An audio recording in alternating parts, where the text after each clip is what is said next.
La semaine dernière, je vous avais promis qu'on allait faire le plan d'action pour le mois de mai, sauf que le marché nous a pris de court avec un pump bien plus tôt, j'ai envie de dire, et bien plus fort que prévu. On va pas forcément s'en plaindre, mais évidemment, ça remet un peu tout en contexte. Donc j'ai envie de vous dire, pas de panique, surtout qu'on avait anticipé finalement les targets haussières, mais aussi baissières. Donc dans tous les cas, si en tout cas vous m'avez suivi et surtout si vous vous êtes écouté, petit rappel là-dessus, eh bien on est gagnant et surtout on est bien positionné pour la suite. Aujourd'hui finalement on va faire le point ensemble sur où en sont un peu notre plan, puisque tout ce qu'on avait préparé et en avril, en tout cas, ou ces dernières semaines, a été validé par le marché, donc ça c'est plutôt cool. Mine de rien, il faut rester serein par rapport à cette montée, ça veut pas dire ou en tout cas on va le voir un peu plus tôt, ça ne veut pas dire qu'on est déjà en surchauffe, etc. Mais ce qui va nous permettre de nous poser la question, jusqu'où peut-on monter sur cette nouvelle hausse et du coup quelles sont nos nouvelles cibles sur Bitcoin et Ethereum. Je suis Sapiens, investisseur lambda comme monsieur tout le monde, monsieur et madame tout le monde, et analyste on-chain. Évidemment, sur cette chaîne, on analyse les mouvements du marché pour vraiment comprendre ce qui se passe derrière le rideau. L'objectif n'est pas du tout de deviner l'avenir. Je vous le dis souvent, je vous le répète souvent. En plus, petit disclaimer, je ne suis pas du tout un investisseur parfait. J'ai simplement un système assez simple, assez coordonné, basé sur l'analyse on-chain uniquement, vous le savez, j'utilise uniquement ça pour me faire mes propres plans d'action et mon propre plan d'investissement, pour filtrer ce qui se passe et les signaux du marché et surtout rester discipliné malgré le bruit ambiant qu'on peut trouver un peu partout sur les réseaux. Le but, c'est pas forcément d'avoir raison, ok, mais c'est vraiment de tenir sur la durée. Et cette montée, on va dire surprise entre guillemets, puisque comme on l'avait vu la semaine dernière, on savait qu'on pouvait atteindre, passer au-dessus des 101 000 dollars, comme on l'a vu. Mais par contre, c'est vrai que je ne m'attendais pas à ce que ça se fasse aussi facilement et aussi vite. Donc c'est justement l'occasion de valider notre stratégie et de voir ce que ça nous promet pour la suite. Donc on repart maintenant sur les graphes comme d'habitude. Ce qui est plutôt pas mal, c'est de faire une petite rétrospective de ce qui s'est passé, mais très rapidement, très succinctement. Vous vous souvenez, je vous avais dit que j'avais investi sur ces niveaux-là. J'attendais encore une petite percée vers les 72 000 dollars. On l'a vu, cet ordre d'achat n'a pas forcément été validé, mais ça c'est pas très grave. On a profité des creux, des bottoms tout au long de cette baisse, même ici j'ai envie de vous dire, et on a même pris des profits sur Bitcoin, comme je l'ai partagé sur la vidéo précédente et sur mon X, sur mon Twitter. J'ai même pris des profits sur les altcoins juste avant le dépassement des 100 000 dollars. Et forcément, c'est passé crème, puisque je suis un investisseur rentable. J'ai acheté extrêmement bas pour vendre assez haut, donc forcément sur mon wallet court terme, je suis en positif et c'est exactement ce qu'on recherche ici. D'accord, encore une fois, on ne cherche pas à timer le top exact, à timer le bottom exact. Le but, c'est de ne pas être en dehors du marché, puisque je ne cherche pas à timer le marché. Et ce qui est intéressant, c'est que finalement, on se retrouve en profit sans forcément avoir besoin de courir après le prix, et on profite de la hausse actuelle en toute sérénité. Maintenant, la question que tout le monde se pose, et je pense que, en tout cas moi c'est celle que je me pose par exemple dans mon quotidien d'analyste, mais aussi en tant qu'Adrien l'investisseur, c'est est-ce qu'on a encore de la marge, puisque Bitcoin nous a quand même enregistré une hausse de quasiment 40% depuis son bottom de début avril.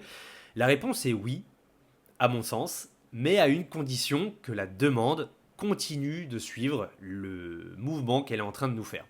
En attendant, comme on l'a vu, on n'a plus trop de résistance pour aller chercher un nouvel ATH. On l'a vu ici, tout le gros cluster d'accumulation vient d'être dépassé. Donc maintenant, si on veut aller toucher les 109 000 dollars, on peut très bien y aller. Si on peut aller en zone de découverte, on peut très bien y aller.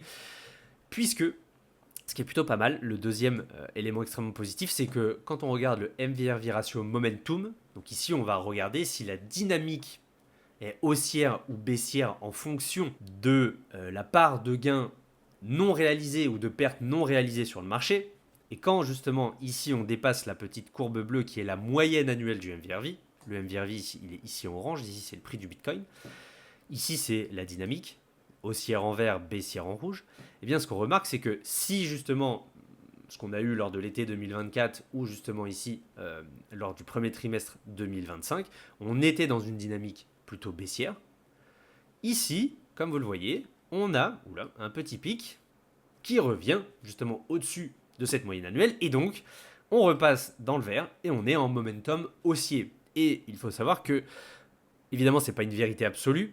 dans toute l'histoire de Bitcoin, en tout cas sur les 2 derniers cycles et celui actuel, on n'a eu qu'à une seule reprise, j'ai envie de vous dire, une sorte de faux signal ici, puisqu'on est repassé au-dessus, mais pour très vite rebasculer dans un momentum baissier, comme on le voit ici. Et il me semble, voilà, ici également.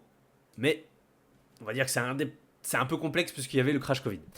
Donc globalement, c'est un signal qui, sur les quasiment 10 dernières années, ne nous a pas fait faux bond. Et moi, je trouve ça plutôt intéressant. Donc, momentum haussier qui repart, absence de grosse résistance avant l'ATH.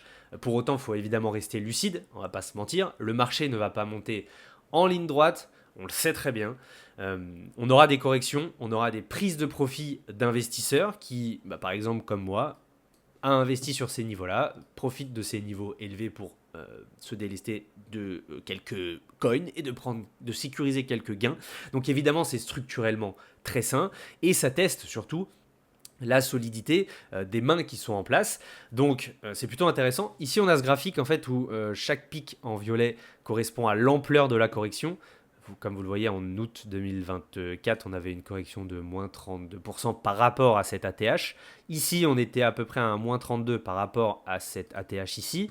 Et comme on le remarque, on va dire dans une reprise haussière, comme on a eu depuis septembre et octobre avant l'expansion haussière de novembre, on avait quand même des corrections tout au long du chemin. Faut vraiment pas avoir peur de ça. On va pas du tout monter en ligne droite. Faut en être conscient. Maintenant, le momentum est haussier. Mais il se peut qu'on ait des retracements sans que pour autant ça remette cela en cause. Les niveaux que je surveillerai à l'inverse pour invalider, on va dire, cette thèse haussière, ça va être déjà de rebasculer en dessous le coût moyen de nos investisseurs à court terme, qui, je vous le rappelle, sont garants un peu de cette volatilité, qui subissent le FUD, le FOMO. Repasser en dessous, sans le retrouver à la hausse, nous ramènerait dans cette situation que nous avions eue en février, où là, forcément, on rebasculerait dans un momentum baissier. C'est pas vraiment ce qu'on veut voir. Donc, tant qu'on ne revient pas, ici, globalement, il est autour des 93 800 $. Pour moi, on est plutôt bon. Et un rebond sera extrêmement sain s'il devait arriver. Parce qu'évidemment, il faut quand même qu'on digère cette hausse-là. Et c'est plutôt intéressant. D'ailleurs, en parlant de digestion, j'ai envie de vous dire, c'est quelque chose qu'on entend partout. Il faut que le marché digère. C'est sain. Alors, moi, à mes débuts, j'entendais ça partout, si vous voulez, mais je ne savais pas moi-même ce que ça voulait dire. Mais moi, je le répétais au début, ouais, il faut que le marché digère, etc. Sauf qu'aujourd'hui, on a un peu la preuve de ce que ça veut dire. Pourquoi ? Et ça, c'est assez, je trouve, magnifique, en fait, à remarquer. Là, c'est Adrien, l'analyste, enfin Sapiens, l'analyste qui parle. C'est que nous sommes à 4% de notre ATH, quand même, 4% des 109 000 $. Et pour autant, on n'a aucun signe de surchauffe moyen terme, parce qu'encore sur le court terme, je l'ai dit, on peut avoir tout et n'importe quoi. Alors qu'il y a 4 mois, en fait, ce niveau-là représentait la cupidité, l'euphorie, enfin en tout cas un début d'euphorie extrême, alors qu'ici, à 4% de la TH, on n'a rien du tout. On est très très loin en fait de ce qu'on pourrait appeler vraiment une euphorie extrême. Donc pour valider que cette hausse, pour l'instant, est toujours saine, on va s'appuyer sur plusieurs indicateurs, dont ici le SOPR, qui, son ratio est en bleu, à chaque fois que vous voyez son ratio évoluer à la hausse, c'est qu'il y a des prises de gains des investisseurs. Plus c'est élevé, plus il y a d'énormes gains qui sont retirés du marché. Et globalement, comme vous le voyez par exemple en 2017, en 2021, en mars et en novembre-décembre 2024, à chaque fois qu'il y a d'énormes gains qui sont pris, forcément pour chaque vendeur, il y a un acheteur. Plus il y a des vendeurs, plus on épuise aussi, si vous voulez, le nombre d'acheteurs, on va dire la force des acheteurs sur le marché, et donc plus on va épuiser cette demande, et donc on aura de moins en moins de puissance pour soutenir le prix à la hausse. Et donc, qu'est-ce qui se passe ensuite ? Eh bien, on a des corrections qui s'en suivent, et ça, de manière historique, on voit que c'est un schéma qui se répète assez souvent. Ce qui est plutôt pas mal, c'est que sur le SOPR global, donc tout investisseur confondu, on voit qu'il a quand même bien évolué à la hausse. Mais pour autant, on n'est pas encore dans quelque chose d'extrême. Pour moi, quelque chose d'extrême, ça va être quand le ratio va atteindre à peu près ces niveaux ici. Donc on n'y est pas encore, mais c'est pour ça que ça va être intéressant d'avoir potentiellement un retracement, puisque l'objectif, ça va être un peu de copier ce schéma-là, ou encore celui-ci, dans le sens où on veut avoir assez de force pour aller beaucoup plus haut, parce que si forcément c'est pour s'arrêter sur les 110, 112, 115 000 dollars, il y aura encore une fois beaucoup de déçus et beaucoup de personnes qui vont se retrouver à espérer des niveaux comme les 130, 140, 150 000 dollars et qui forcément se retrouveront bloqués à croire qu'on pouvait aller plus haut. Donc c'est pour ça que ça va être important de soit latéraliser, soit de pouvoir corriger pour encore une fois que le marché digère. On doit digérer cette prise de profit qui est élevée, on va pas se mentir, mais qui n'est pas encore extrême. Donc pour l'instant on n'en est pas là, mais ça va être intéressant à surveiller puisque évidemment sur ces niveaux-là, en tout cas c'est les zones sur lesquelles moi je sortirai du marché puisqu'il y aura en fait une surchauffe de prise de profit. Et pour l'instant c'est pas vraiment le cas. Du côté des détenteurs à court terme, par contre, ici, c'est pas le même schéma. C'est-à-dire qu'on peut avoir des investisseurs aguerris, comme vous et moi, qui, en fait, ont pu accumuler sur ces niveaux-là, se retrouvent, comme vous le savez, à plus de 40% en profit, rien que sur BTC, donc sur les alts, vous imaginez que c'est encore plus important. Eh bien, on se retrouve avec un SOPR chez les détenteurs à court terme qui est très élevé. Pas aussi élevé que fin d'année dernière, mais qui historiquement parlant, comme par exemple ici, comme par exemple on peut arriver à celui-là, celui-ci, enfin en gros celui-ci, celui-ci nous montre qu'il y a des probabilités qu'on puisse avoir cette correction, latéralisation, puisque le marché peut digérer. Après, on peut très bien partir à la hausse, comme on l'a vu en fait par 2 fois déjà sur ce cycle, ne pas regarder derrière. C'est pour ça en fait que c'est extrêmement important de notre côté qu'il faille que l'on puisse s'ajuster à chaque fois, que l'on ne soit pas soit totalement hors du marché, soit totalement in, puisque on a envie de faire fructifier un peu notre portefeuille, et c'est toujours extrêmement pertinent d'avoir un scénario dans lequel, oui, on explose le plafond, et un autre scénario où, oui, on peut latéraliser, corriger, et dans ce cas-là, on a envie d'être bien positionné dans le marché. Donc c'est très intéressant, il faut absolument que vous ayez ça en tête. Si on veut par contre se focaliser sur cette fois le MVRV, qui ici nous permet de regarder non pas comme le SOPR l'ampleur des gains qui sont récupérés du marché, mais ici ceux qui sont latents.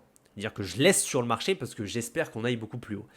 Ici c'est un MVRV que Glassnode nous a fait qui est optimisé cette fois. J'aime beaucoup parce que c'est sur une année seulement. C'est-à-dire tous ceux qui ont acquis du Bitcoin ici sur l'année en cours. Enfin, pas l'année en cours 2025, mais sur un an. Donc ici on est le 10 mai, donc depuis globalement le 10 mai 2024. Et c'est intéressant puisqu'ici on veut regarder le court terme. À chaque fois que ça dépasse ma petite barre verte ici, on atteint globalement une zone un peu dangereuse de possible euphorie. Comme vous le voyez, à chaque fois ça top assez bien en fait les tops locaux. Le but, c'est pas d'avoir un top de cycle, encore une fois, c'est vraiment de prendre des profits quand c'est intelligent de le faire. Et à chaque fois en fait, qu'on dépasse cette ligne verte, on voit très bien qu'on était dans cette zone, on va pas parler de prix exact, mais dans cette zone où il faut commencer à faire attention. Et là, pour l'instant, comme vous le voyez encore, on est, on va dire, à mi-chemin. On va pas se mentir, on va pas dire que tout est rose non plus, mais on est à mi-chemin de cette potentielle jambe haussière, à la seule condition évidemment que la demande, on l'a vu un peu plus tôt, continue de suivre. Je dis pas, encore une fois, disclaimer, je ne dis pas absolument qu'on va repartir sur une jambe haussière. On est un peu tributaire, dépendant de la demande sur le marché et de l'apport de liquidité. Mais là, pour l'instant, on est plutôt bien. Moi, j'aime beaucoup. Donc là, pour l'instant, pas de zone, enfin pas de surchauffe à court terme. Je crois, l'avant-dernier que je voulais voir avec vous, avant-dernier, on va pas non plus vous mentir sur la durée de la vidéo, c'est que le VDDM, le Value Days Destroyed Multiple, nous permet de mesurer ici, à chaque gros pic, s'il y a beaucoup de vieux coins, donc de coins acquis il y a quand même assez longtemps, sont déplacés ou vendus sur la blockchain. Comme on le voit historiquement parlant, à chaque fois que des vieux coins sont déplacés massivement, on est dans cette zone à chaque fois de top local ou de cycle. Comme encore une fois, c'est arrivé en 2024 par 2 fois, on n'est pas obligé d'être dans l'extrême euphorie, on peut juste arriver sur cette zone-là. J'ai mal fait, mais vous voyez, cette zone ici, et pour l'instant on est très très bas. Ce qui signifie quoi? C'est-à-dire que les investisseurs aguerris, la smart money, pour eux, les 100 000 dollars, c'est une zone sur laquelle ils se sont déjà bien délestés ici. Pourquoi en fait reprendre massivement des profits ici? Plutôt à l'inverse, s'ils croient en cette jambe haussière, puisqu'on a vu dans les vidéos précédentes qu'ils étaient plus en mode accumulation, conservation de leur coin, pourquoi vendre maintenant? Donc c'est bien, c'est extrêmement intéressant, parce que pour moi, ça veut dire qu'ils attendent d'avoir des prix beaucoup plus élevés que le prix actuel pour commencer à de nouveau prendre des gains. Donc on ne subit pas une pression vendeuse telle qui pourrait nous empêcher d'aller plus haut. Et c'est pour ça que je vous dis qu'il y a très peu de résistance pour vraiment aller chercher le nouvel ATH, enfin l'ancien ATH, et pourquoi pas en faire un nouveau. Et globalement, il y a du positif, puisque au niveau de l'arrivée de capitaux sur BTC et ici Ether en bleu, est assez intéressante. Dans le sens où on voit en fait des arrivées de capitaux, donc ici, c'est-à-dire que on ne parle pas de market cap, on va parler de capitalisation réalisée. En gros, je suis prêt à payer le prix fort et à acheter un Bitcoin qui a été acheté précédemment à un prix moins élevé que celui actuel, donc je rajoute de l'argent au niveau de sa capitalisation pour faire la pointe. Un investisseur qui l'a acheté aux 80 000 dollars lors de la correction du mois d'avril, qui le vend là aux 103 000, eh bien moi en tant qu'investisseur, si je veux l'acheter, je suis obligé d'ajouter 23 000 dollars pour faire le compte. A l'inverse, quand c'est en négatif, c'est plutôt le système contraire. Sur Ether, il y a du mieux. On l'avait vu, on était plutôt sur des sorties de capitaux, donc ici justement, des investisseurs qui capitulaient, qui l'avaient acheté extrêmement haut et qui finalement l'ont vendu très très bas, donc il y a eu des pertes de capitaux. On est mieux, puisque sur cette moyenne à 30 jours, on n'est plus qu'à moins 2 milliards de sorties de capitaux. Donc en fait, on va revenir, je pense, très très vite dans du positif pour lui. Et généralement, comme vous le voyez, on peut un peu tergiverser, mais globalement, ici en bleu, généralement, quand il repasse en positif, c'est pas pour jouer aux billes, c'est pas pour faire du Scrabble, pour jouer aux jeux de société, c'est vraiment pour forcément réexploser un peu à la hausse, comme on le voit depuis en tout cas ce cycle 2023-2025. Donc on peut espérer un bon scénario du côté d'Ether, d'avoir enfin ce regain de demande. Donc maintenant que l'on voit tout ça, et que l'on remarque que l'on n'est pas du tout dans des cas extrêmes de surchauffe, d'arrivée de capitaux, puisqu'ici c'est généralement où justement les gens FOMO, ils ont manqué le train, peur de manquer la prochaine hausse, et investissent, comme on l'avait vu dans les précédentes vidéos, généralement trop proche du top. Et donc, on se retrouve dans un marché qui est surévalué. Et donc, c'est là où ça commence à se calmer, se tamiser. Et donc, c'est là où on a des consolidations, corrections, comme on l'a eu en 2024 et sur ce premier trimestre 2025. Donc, pour l'instant, on en est très très loin. Et donc, on peut arriver justement à se dire qu'on a encore de la marge pour aller plus haut. Mais du coup, ma question, c'est, ok, quand arrivera à peu près la surchauffe et les prochains tops potentiels? On va se baser sur les bandes de prix du MVRV. C'est-à-dire que, vous le savez, dès que le MVRV est trop élevé, c'est-à-dire dès qu'il y a trop de gains latents laissés sur le marché, on estime, voilà, vous le savez, il y a de l'euphorie, il y a de la cupidité parce que les investisseurs ne veulent pas prendre leurs gains, on va se baser sur les estimations de prix que nous donnerait un MVRV trop élevé. Sur BTC, on l'a vu déjà ici en 2024, à chaque fois qu'on dépasse cette bande rouge, généralement, hop, comme ici, c'est pour se calmer un peu dans le futur, c'est-à-dire correction, latéralisation, correction, etc. Donc c'est généralement des zones qui sont plutôt intéressantes, puisqu'encore ici, hop, on l'avait vu en novembre-décembre, on était sur ces fameuses zones d'euphorie, de surévaluation du prix. Et pour l'instant, ces indicateurs ne nous montrent pas, comme on l'a vu, de surchauffe extrême.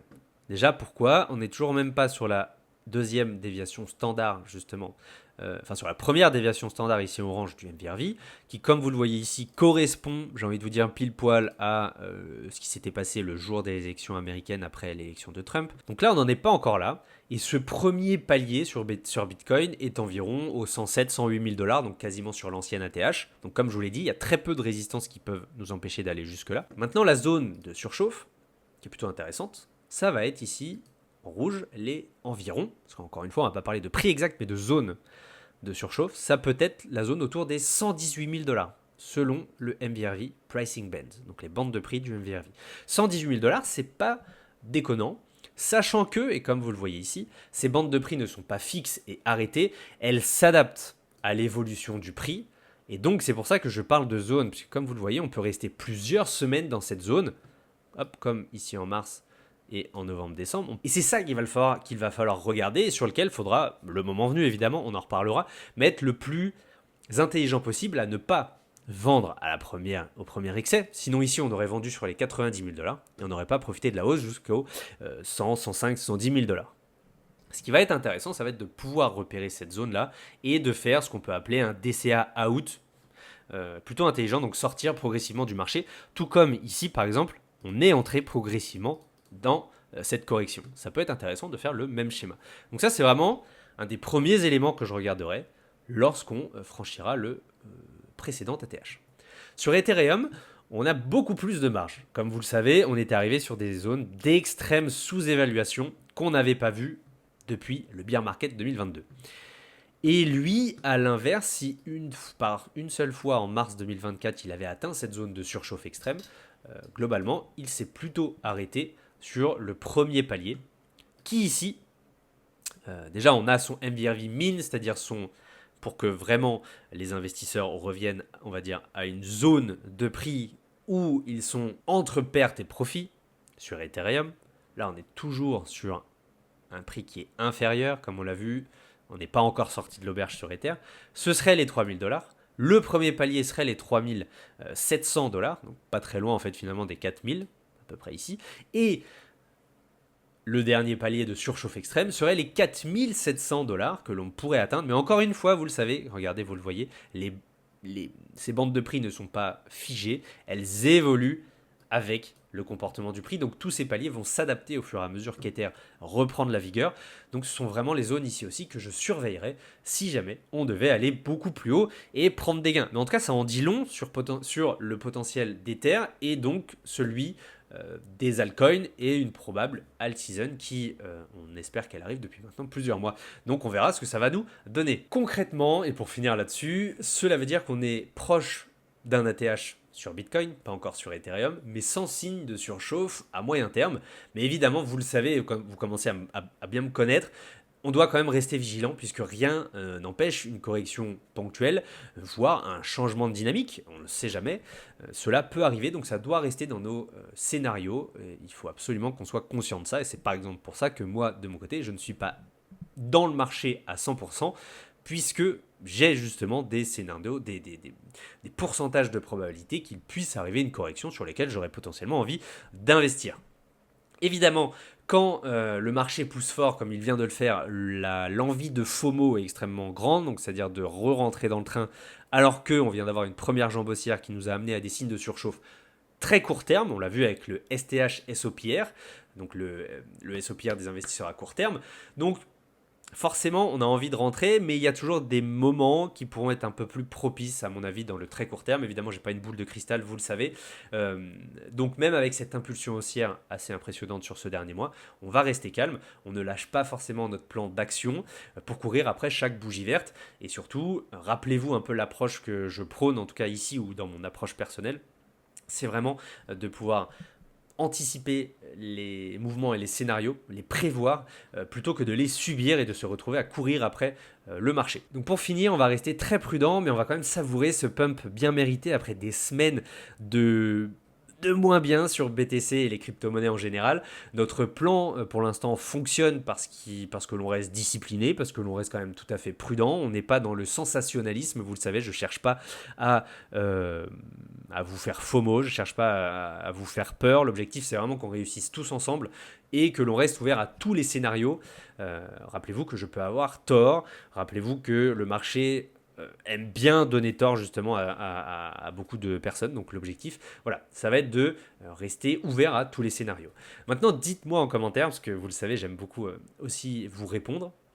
Vous, comment vous avez réagi à cette montée des prix? Est-ce que vous avez pris des profits? Est-ce que vous attendez des niveaux plus hauts? Est-ce que vous êtes également, comme on a pu discuter avec certains dans les commentaires, potentiellement un peu sideline, c'est-à-dire que vous n'avez pas pu investir tout ce que vous vouliez lors de la phase de correction? Et justement, quel est votre plan d'action à partir de ce moment-là? Et bien sûr, j'ai envie de finir là-dessus. Si cette vidéo vous a aidé, n'hésitez pas à liker, à partager avec d'autres investisseurs qui souhaitent aussi comprendre le marché, qui parfois paniquent, qui parfois FOMO à l'inverse. Et en tout cas, moi j'ai envie de vous dire à la semaine prochaine pour de nouvelles analyses et je vous souhaite une très très bonne journée à tous. C'était Sapiens et je vous dis à très bientôt.